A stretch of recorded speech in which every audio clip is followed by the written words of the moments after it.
Assalamualaikum warahmatullahi wabarakatuh. Perkenalkan, nama saya Arjun Maulana dengan NIM 073002100006 dari jurusan Teknik Pertambangan Universitas Trisakti. Sebelumnya izinkan saya untuk memaparkan hasil rangkuman saya untuk memenuhi penilaian ujian akhir semester batubara saya. Di sini saya akan memaparkan materi mengenai analisis ukuran dari uji endap apung, sink and float, lalu pengayakan dan klasifikasi dari batu bara, pencucian batu bara menggunakan metode konsentrasi graviti, lalu flotasi batu bara. Untuk analisis ukuran dan uji endap apung atau sink sink and float.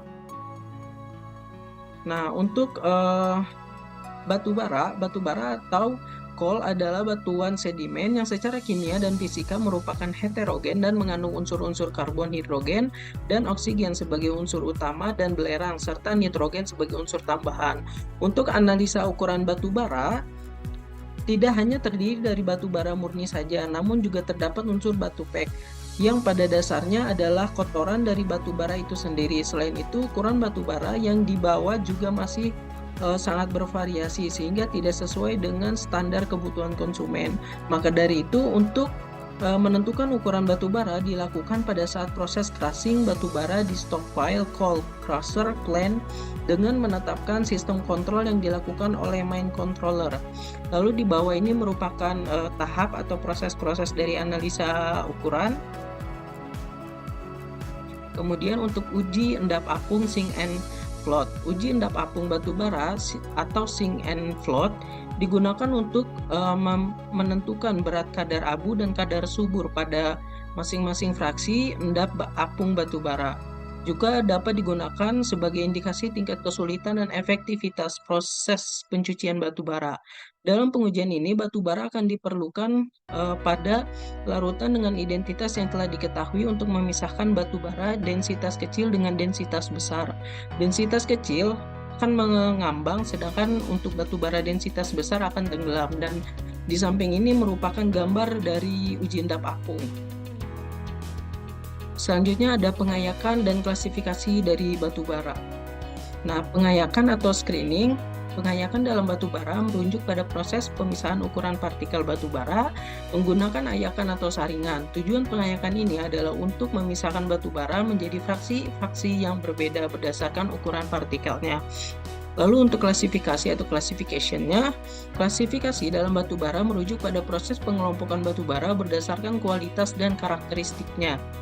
Klasifikasi ini membantu dalam mengidentifikasi dan membedakan jenis-jenis batu bara berdasarkan komposisi kimia, nilai kalor, keberadaan zat pengotor, dan sifat-sifat lainnya. Klasifikasi yang umum digunakan untuk batu bara adalah klasifikasi berdasarkan tingkat karbon yang dikenal sebagai klasifikasi batu bara Rank. Selanjutnya ada pencucian batu bara menggunakan metode konsentrasi graviti. Nah, untuk pencucian batu bara merupakan suatu usaha untuk mengelola atau mencuci batu bara yang awalnya kotor yang berasal dari penambangan menjadi batu bara yang bersih agar dapat memenuhi persyaratan-persyaratan konsumen. Nah, untuk metode konsentrasi graviti merupakan mineral dari perbedaan berat jenis oleh gerakan yang relatif sebagai respon dari gravitasi dan satu atau beberapa gaya lainnya. Partikel-partikel yang mempunyai berat jenis yang lebih besar akan jatuh dengan kecepatan yang lebih cepat daripada partikel-partikel yang kecil. Nah, untuk alat-alatnya, pada pencucian batu bara yang digunakan yaitu seperti jig, tablin, shaking table, dan spiral. Nah, selanjutnya ada flotasi batu bara. Nah, flotasi batu bara merupakan pemisahan satu mineral atau lebih dengan mineral lainnya dengan metode pengapungan. Mengapungkan mineral tertentu dari mineral lainnya dengan bantuan gelembung udara sampai ke permukaan air. Secara spesifik, pemisahan ini disebut sebagai flotasi. Operasi pemisahan ini pada dasarnya memanfaatkan perbedaan sifat kimia, fisika, permukaan mineral. Perbedaan sifat yang dimaksud didasarkan pada respon permukaan sifat mineral ketika berada dalam air. Sifat permukaan ini dibagi menjadi dua, yaitu hidrofilik dan hidrofobik.